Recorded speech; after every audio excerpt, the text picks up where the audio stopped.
This is the Physical Activity Researcher Podcast, a podcast for researchers of sedentary behavior, physical activity, and sports. Join for a relaxed dialogue about research design, practicalities, and, well, anything related to research. Learn from your fellow researchers useful and relevant information that does not fit into formal content and limited space of scientific publications. And here is your host. Welcome everyone. This is the Meaningful Sport podcast, and I am your host, Noora Ronkainen. Meaningful Sport is a series of discussions on the why and how involvement in sport and physical activity can be an important part of a life worth living. We will also explore threats to meaningful engagement in sport and movement culture practices and ask questions about what we can learn about the human condition through our involvement in sport. The guests are leading scholars in human and social sciences of sport who will share their explorations in a scholarly as well as a personal context. If you are interested in the theme, you might also want to check out meaningfulsport.com. There you can find podcast show notes, read a blog, and access many resources for further explorations of meaningful sport. Today, we will be discussing sport and meaning under the COVID pandemic and how this collective disruption might have led us to see sport differently. I have the honor to have Dr. Mark Nesti, who has pioneered the application of existential psychology in sport, with me today to explore these questions. We will discuss how existential psychology can help us understand some of the issues we are facing, but also, more generally, about what the COVID pandemic has made us aware of about the human condition more generally. Mark will also share some insights on applied sports psychology work with athletes, as well as explore personal meaning of sport in his own life. Mark has recently stepped down as Associate Professor in Sports Psychology at Liverpool John Moores University, where he was also course leader for the MSc Sports Psychology program. He is now working as a British Psychological Society chartered sports psychologist with the first team players and staff at Yorkshire County Cricket Club and Aston Villa. He was the executive director of the Centre for the Study of Sport and Spirituality at York St John University and is research lead at the John Paul II Foundation for Sport. Mark was one of my PhD supervisors, and he has definitely played an important role in my own academic development.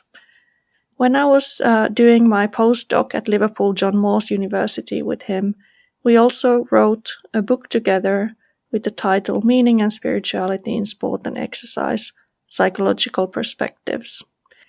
I also know that he has had a wide influence on the research and professional philosophy of many young sports psychology professionals who have studied at Liverpool John Moores University, as well as elsewhere. And so, thank you, Mark, so much for finding the time to talk with me today and explore sport and meaning under the COVID pandemic. Okay, really great to be here, Noora. And at this current moment in time, time is a resource that I have plenty of. That will be very good for our listeners as well. So I think I would like to start with your work on critical moments. You have written about critical moments in athletes' lives, whether it's an injury or kind of a sudden winning something you didn't expect, or change of coaches or change of teams. But often we are talking about this and you are writing about those as a kind of individual important moments in their lives. But this COVID crisis and this collective disruption is something quite different, isn't it? It is, I suppose, and we shouldn't extend this out to everyone who's been affected beyond, if you like, the sport and athletic population, because then the conversation will be much more complex. But nevertheless, it's worth remembering that people who take part in sport and athletics at whatever level, but particularly when that level is a very high standard or in professional domain, that, if you like, these people have got two things to deal with. They've got their high-level sport demands and the professional world that they live in, as well as, if you like, their personal world that they share with most of the rest of us who don't take part in sport at that level anyway, in that level, that type of involvement and meaning. So I think this is really interesting because I know later in the discussion we'll get onto some of my applied work, and I'll speak about it in a way that obviously won't break any confidentiality issues. But it is interesting to remember that, particularly with high level athletes, they are human beings as well. So they've been sharing in all of the sorts of challenges, different types of challenges that we've all encountered in this very strange, difficult, and unusual time.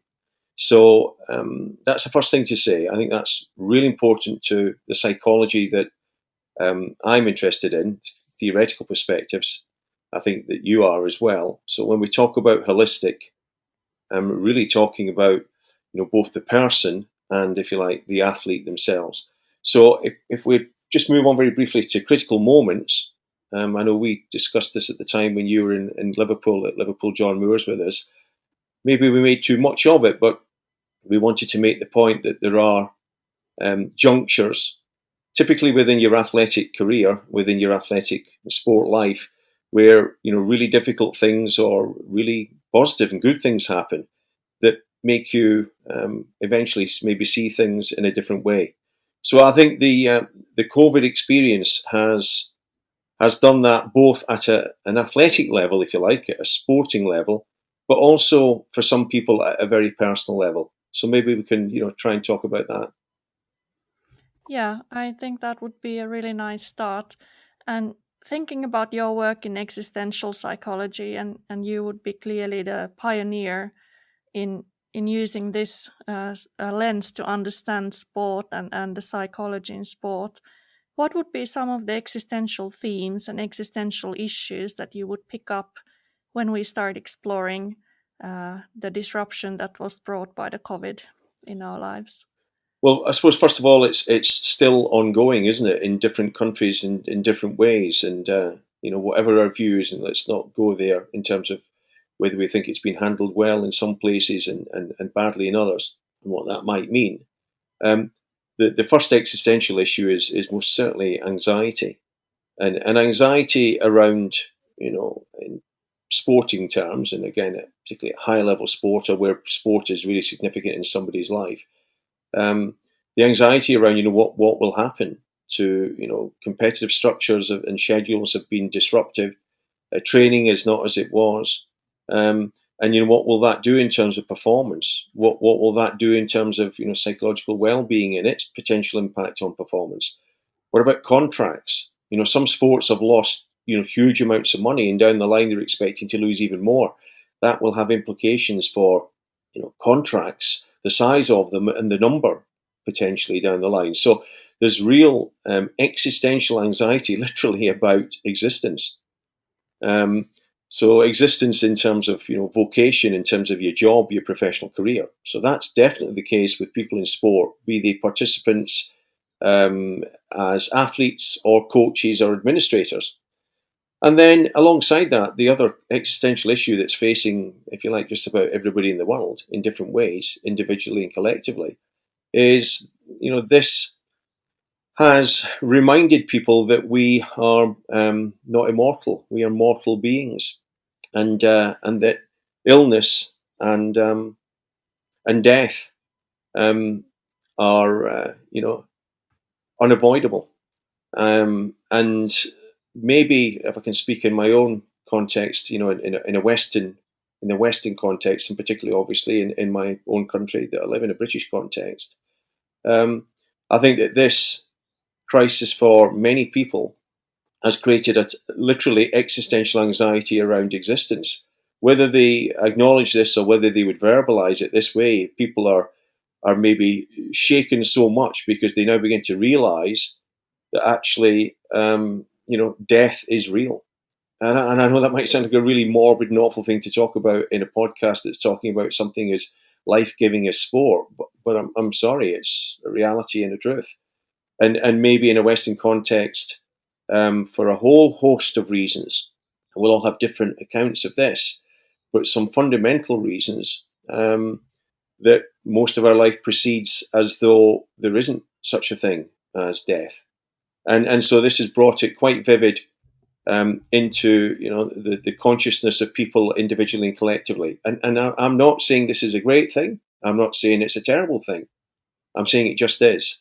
And I think that's affected everybody, including people in sport in different ways. Yeah, I think that then brings us to kind of asking the question of what is the role of sport in human life when we are facing this kind of collective crisis, and now we are talking about questions about life and death. So earlier in this podcast I talked to Emily Ryle about she was talking about sport being, in the end, it's not essential for our lives. This is something that you also wrote about in our book, that in the end of the day sport is not something that we actually need. Sport is not about life and death, whereas now that we are talking about the COVID, we are talking about life and death.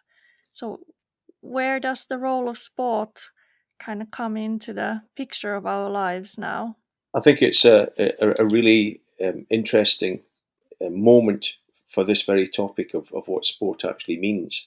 And so I'll just take a few steps backwards. And if we think of sport and the great writer Joseph Pieper writing about leisure, and he's including within that sport, art, music, a whole host of areas of life which are not essential and fundamental to our literal bodily existence. And yet much effort, energy, passion is devoted to that. It has to tell you something about the human condition. So maybe a way to look at it is it's a kind of paradox, is that sport is clearly not, as art isn't, as music isn't, essential to our physical existence. But it's essential in other ways. And if you look at the reaction, around the world to when sport, at whatever level, whether it's spectator sport or participatory sport, when that's been reduced, and the incredible elation amongst those who love their sport at different levels, different types of sport, and deep joy that's actually happened when this thing that is about nothing. So take professional sport out, because that's clearly a different category. But for the 99% of us who take part in sport, despite how some people seem to behave in competitive sport, but then that's their ego. But essentially, sport is fundamentally about nothing. Nothing is produced at the end of any sports event. Somebody wins, somebody loses, but literally nothing is produced. I mean, it's even more extreme than maybe music, where you've actually got something you can hear again, or a theatre production where it can actually be played again. So it's literally one of those areas of life where it is, as the English expression, it's will-o'-the-wisp. There is absolutely nothing left. So it's so much about experience. And I think that's why we need to step back and say, well, wait a minute, what are these experiences that they're so powerful that so many people, whether they're wonderful at it or not, it doesn't really matter. The golf courses around where I live here in Scotland were heaving as soon as they could get back on. People who are shocking at the game like me, alongside people who are tremendous, and everybody in between. So I think this is a fantastic moment for saying, well, what is it that sport provides? And I think, G.K. Chesterton, the master in English writing anyway of paradox, sport's about paradox. It's about absolutely nothing, but it's clearly about something extremely, extremely important to us, psychologically and even spiritually. I think we can hear that from all the different people who we talk with who are passionate about their sport. On my part, like, everything has been cancelled. I was supposed to have a Thai boxing match. So many friends of mine have been looking forward to their running competitions. Everything has been cancelled. And just like you say, it's really about nothing for the most of us. So I think when you put it in a way that it is a paradox, and that actually is kind of the reason why we should be asking these questions about why are we so passionate about something that is ultimately about nothing. So when we say it's about nothing, I think maybe we can be a little bit more precise and say that it's about nothing in the sense of some kind of material output. We're not making cars here. We're not producing food. However, when we step into the physical realm, obviously we know people get injured. We know there are downsides, but typically most sports, however active they are, physically active, will bring physical benefits, and we know, and let's not rehearse them, the psychological benefits. They are so well known now that it's almost questioning why sports psychologists and psychology of sport are constantly talking about them. Everybody really knows them by now. But maybe the more interesting one, the deeper one, and the one that I know both of us have spent time looking at, and we think the psychologists have maybe missed a little bit on this relative to the philosophers at least, is that there's some deeper meaning going on. And these are the words that that I'm personally interested in at the moment, because one, I think that it reminds us that sport is not really about some kind of material output. That in itself reminds us that we're not actually just literally material ourselves. There's some other greater needs that we need. And let me put precise words on them. I'm talking about a desire for joy, an encounter with beauty. And also alongside that typically goes some kind of sacrifice of some sort, and maybe some pain and suffering of some sort. Some people would dispute whether you can use those words, but they weren't cycling in the Scottish Hills as I was last night, out of condition, and I can tell you I was in pain for 30 minutes going up those hills. But what joy when I got to the top in terms of the view. So that's fine. That's not real pain, but it actually is. But that's another topic. So I think there's deeper meanings in the sport encounter. And I wish that, our academics, but I wish that people, and hope that more people who coach and teach and introduce people to sport will see it this way. We'll see it as much more than just some kind of physical exercise. They'll see that it has possibilities to give people a chance to, those who want to anyway, experience those words that many people talk about in music and the arts. Joy and beauty and those types of words. I don't see why in sport they shouldn't be encountered by those of us that love that particular type of human pursuit. So I think this point that we're in right now leads us closer to, I hope anyway, an understanding that sport, played properly in the right spirit, has some way of pointing towards a deeper meaning than just the physical or even the psychological. And if we go to critical moments, and if we go back to this kind of existentialist thought about what's the value of critical moments for our human lives. So I think we can go back to Heidegger, who was writing about kind of breakdowns as these potential moments of insight when we actually see the world for what it is, or we are challenged to look into why is this important for me? Why I've been doing sport, for example. I think, we just discussed existential anxiety, but maybe the other two areas I'd like to discuss that are existential, maybe we'll mention courage as well. Some existential writers have drawn on that, and others who are closely aligned, as psychologists at least. But the two that I'd like to mention now would be authenticity and isolation and loneliness, and the distinction between those two words. So just start with authenticity, both in terms of my applied work, my practical work, which is with elite level, world class professional athletes at the moment. I'm working in 2 team sport environments with people at that level, and this doesn't mean everyone, of course. People will express it differently. People will encounter these things differently, but generally speaking, I think a critical moment, such as we are in at the moment, is making some people, as I say, whether they are the athletes or people who support them in different roles, maybe step back a little bit and reflect a little bit more deeply about, what it is that they're doing, the value of it, what it means, and how they want to do that better. It's built into us, and many psychologists believe this. Certainly, some of the cognitive psychologists would agree as well. But the humanistic psychologists and existential was certainly that the desire for, whether we call it self-actualization or self-fulfillment, excellence, a more basic way of describing it, all those sorts of things have been written about. It seems that that's part of who we are as human beings, irrespective of what it is we're trying to achieve. and to step back and look at the reasons, some of the reasons why maybe you haven't done as well, and enjoyed what you're doing as much as you should, is motivated, if you like. And I hear people saying to me, I want to do this from now on more on my terms, never completely on your terms. There is no such thing as total freedom, and we know the existential idea of situated freedom, such a wonderful phrase. It tries to say that you, as a human being, because there are other human beings, you have freedom, but it's always to some degree impacting on other people. So it's not a complete freedom, that would be license. It's freedom with responsibility, but it's still freedom. And so the freedom to try within sometimes very difficult environments, as professional sport can be, very fraught, challenging and difficult, that's just how they are, to try to be more fully yourself. Because people know this at a literally existential level. They know that the best they can be is typically when they are themselves and not trying to be someone else.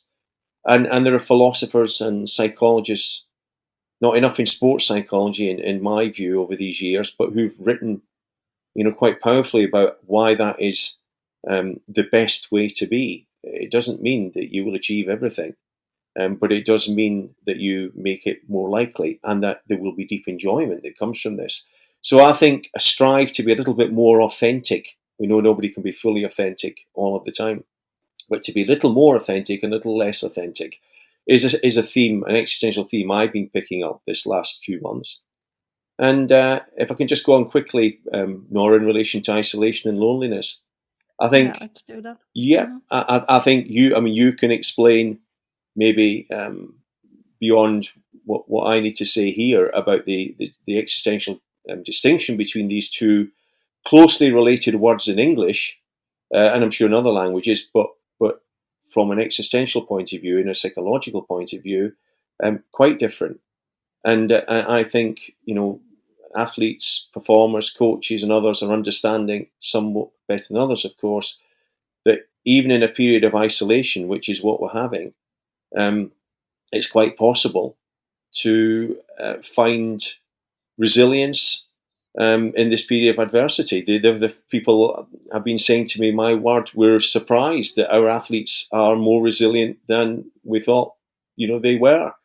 They're finding out that actually, without the support network and mechanism that they have around them, 24/7, that they've got resources. And some of those resources involve, going back to reflect on important things in their life, maybe having closer relationships with people who are inside or outside of sport, a smaller number, maybe in some cases reading. Some have taken up, learning to play musical instruments, which was remarkable. I was so excited when three high-level athletes told me that's what they were trying to do. It's the sort of thing psychologists would suggest, how wonderful when it comes from the ground.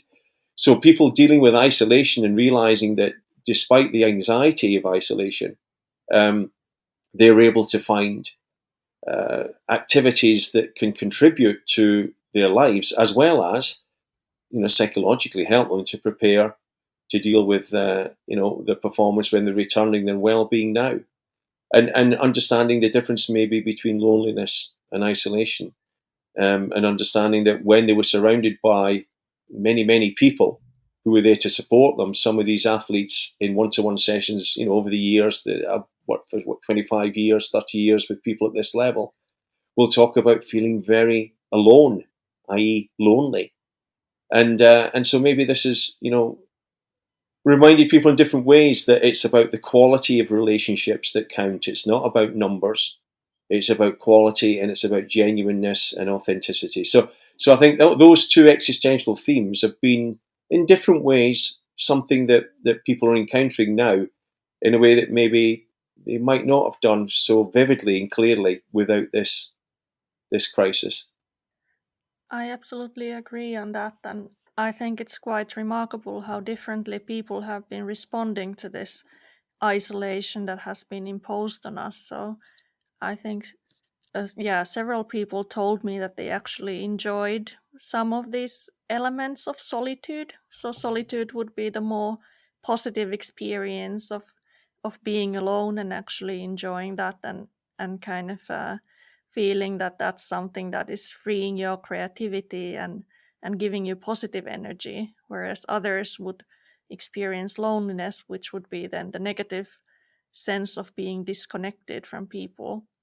And I think for sports people also, kind of, if you are not training with your group and if you're not training with your coach, sometimes that can be kind of the time when you can experiment and you can maybe practice some new skills or practice the things that you were not so good at before.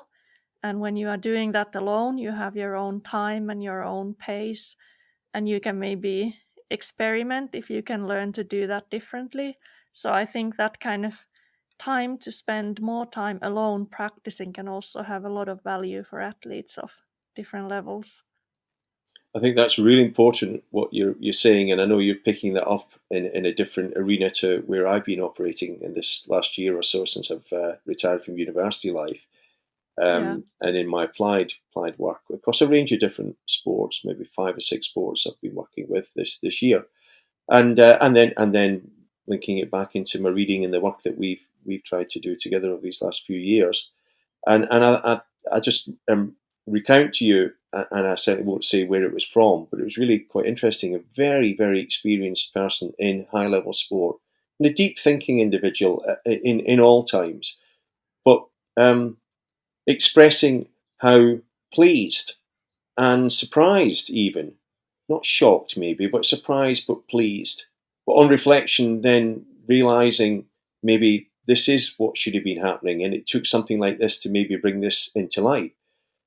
Finding out that players, and not all, of course, and not equally, but players from all different circumstances and age groups and levels of experience, but I'm talking about professional and high-level athletes here.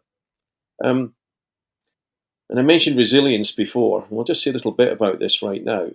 But finding out that they're more resourceful, they're more independent, they're more resilient, literally more resilient than they or he had imagined them to be. And that what this really says is that what was required was to give people space and time and support, and the support is there. And it's quite interesting how, if I compare his reaction and his conclusion, which was, Mark, I think maybe we do too much for people.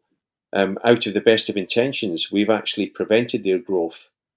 And of course, these are perfect existential themes around adversity, around the difficulty of facing up to existential anxiety, not anxiety that's clinical and neurotic, but normal anxiety that is uncomfortable because you're having to think for yourself. You're having to develop a little bit of courage to decide, shall I reduce my training, increase my training, experiment, do something different, as you say, Nora, and take responsibility for that. All those existential words that have been such a hard pill to swallow for much of psychology that sees them as such negative ways. And yet, here's a way of viewing the negative as a positive in a genuine way. I compare his sentiments and views to somebody else who certainly for the first few months wanted to bombard, and that's how I saw it anyway, to bombard athletes with huge amounts of information. And I've seen that up and down the country in lots of different ways, sharing with colleagues, sending me material saying, what do you think about this? That it looks like it's the support staff, the coaches and others who are more worried than actually the athletes, that they want to do too much for them, that they are, for the best of reasons, of course, for the best of intentions, they want to keep them focused and motivated and address their well-being. And I think one of the themes coming through here is actually more people have got more resources than you imagine. And the other one is support people, hold steady. And actually during this time, some people are actually growing. Some people are developing in a way that you couldn't otherwise. And so if I just finish on this, you know, in my career, I was highly critical of the excessive use of mental skills training, not mental skills training, not doubting its value, but the excessive use of it, particularly where it looked like it was being used to avoid, if you like, what we're experiencing now, which is being thrown back on your own resources, thrown back on something that can be quite uncomfortable and anxiety inducing, making your own decisions, making your own choices, experimenting, as you said. And so some of the programs that have been aimed at developing resilience, in my view, have got as much chance of developing resilience as, well, I won't say anything with a bad swear word because you might have listeners who understand English that well, but really are going to be mostly very ineffective. The way to develop resilience is to support people through adversity and allow them to stumble and experiment and succeed and fail and grow. In other words, an entire account of what existential psychology would write about is how real learning, authentic learning takes place. And I hope that, maybe some of your listeners will go and now have a little bit a deeper look at transpersonal psychology, existential psychology, and other approaches in psychology that have a similar theme, which, I know we look at this slightly differently, but I think it most closely connects to a kind of a philosophy of realism, and others would say it's common sense. But there are many psychologists who disagree vehemently with what I've been saying. That's okay. I'd be happy if they go and have an engagement, have some kind of study and reading around some of this literature, and then we can have a better debate.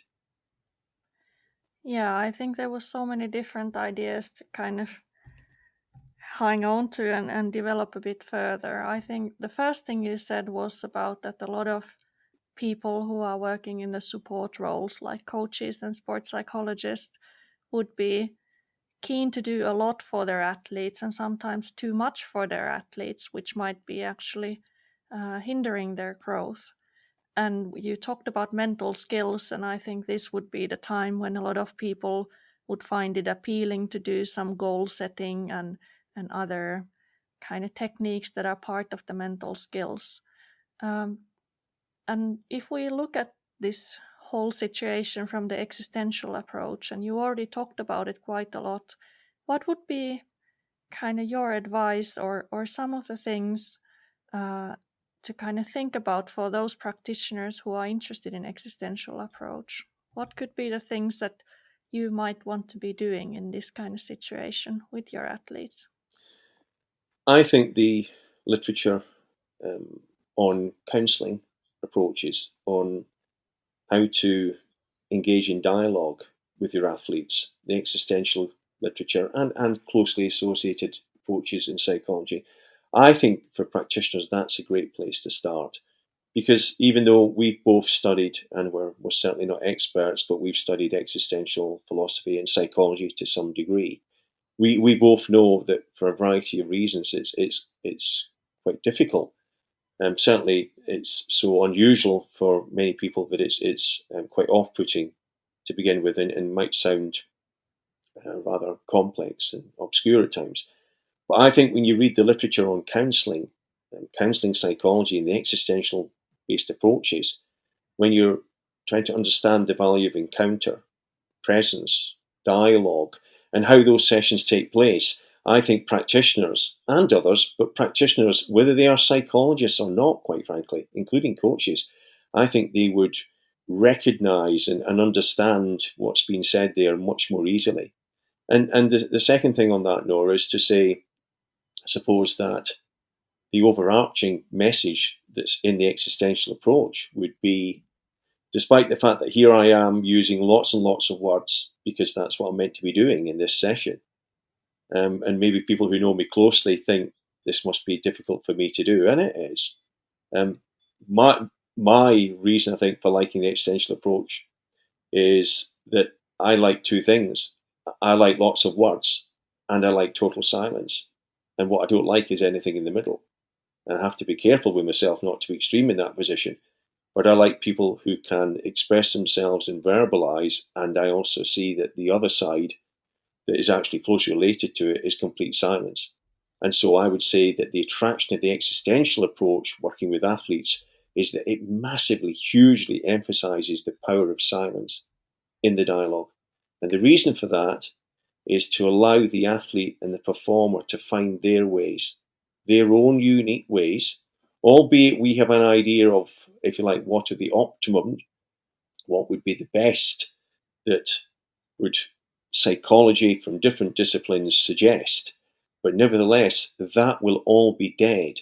That will not have any effect unless the person themselves finds their way and their own unique way there.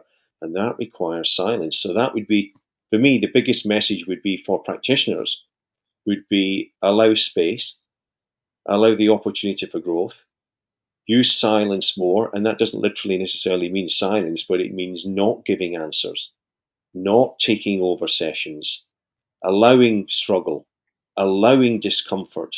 I've spoken about that in my sessions. I'm sure it's been misunderstood that my best sessions are usually quite uncomfortable. But that's not deliberately so. That's because the idea is for the other person to take control of the learning and struggle at their own rate. And I'm there, if you like, to help that in some shape or form, but by walking shoulder by shoulder. So that would be the big message coming out from the whole experience we're talking about now, the critical moments that have been brought to relief in this experience that we're having across the world, is for authentic learning, true deep learning to take place, give people space, give them time, challenge them, allow them to challenge themselves. Thanks for joining us this week on Physical Activity Researcher Podcast. If you like the show, make sure you never miss an episode by subscribing or following the show on Twitter. This podcast is made possible by listeners like you. Thank you for your support. If you found value in the show, we would really appreciate a rating on Apple Podcasts or whichever app you're using. Or if you would, in a real old school way, simply tell a friend about the show. It would be a great help for us. We have a fantastic lineup of guests for forthcoming episodes, so be sure to tune in. Thank you all for your support and have a great day.